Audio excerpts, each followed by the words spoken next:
Deputy Chief Justice Richard Butera abirayo umujyanyi mukuru aha mukuru gwa kooti mu district y'Ibanda ogurugumanywa nka court open day aha mukuru ogu abatura bari mu joyo gucwa mingi bori chiro sasa habo komerwa busha nyewe ndi mukazi nyamwandu nkazarwa hamwanya umwanya kunaguzarirweho konka kushanga ntiza polisi nenteganisizaho ahabwa abanyanyasi kugira ngo bine sente umuri Ibanda utine sente takugamba bakisha bankwata na nabana banje batanu na n'umukozi wanje ntine mushango ntine kinkumanya ogu atura no mushango gwitaka bituka cyatonya amazigawe byarukurabamu ninyenda kubagambira bantumwe mutuyambe aha kuba twaza kubonabonera mu Uganda poliseji eyibanda mazima kushanga ndio mukazi ngunu baza kumkwata nabana banje nibandeta kabangari nibandetaho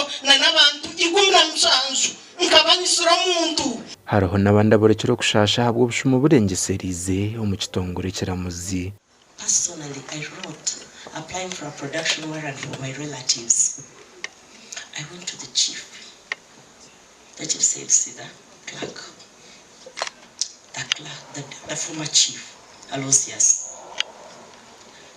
The clerk said, I said, which I couldn't net to give you even a pen. Wanyuma bakureba busasu bwa joyo gucwa mingi Omuhwezi wa mukuru w'abaramuzi nawe yayoreko kwatwaho kandi yashabanga umushango gukorweho ne dispute ya family and it needs to be handled carefully and properly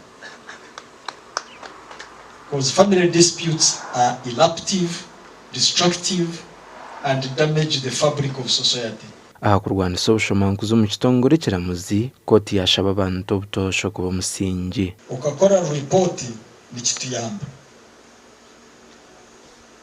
So one way of fighting corruption is ourselves. We have over 4,000 cases. So if there is a delay, please bring it to our attention. And this issue of cases that files are lost, our files don't get lost. Office yange nange yekozechi yekusabye sente mbasaba banaite muko watulopa mutulopere ddala wa IGG ewa osimuyo newa abakulu bannange bana bavudde embalala twina ne inspectorate e Kampala okurijara Mwezi wa mukuru ekitongore ekiramuzi okutahiza obeeri n'okwenda abatura bashoborekerwe aha nkora ya kooti Gashakwa Timothy Mushabe.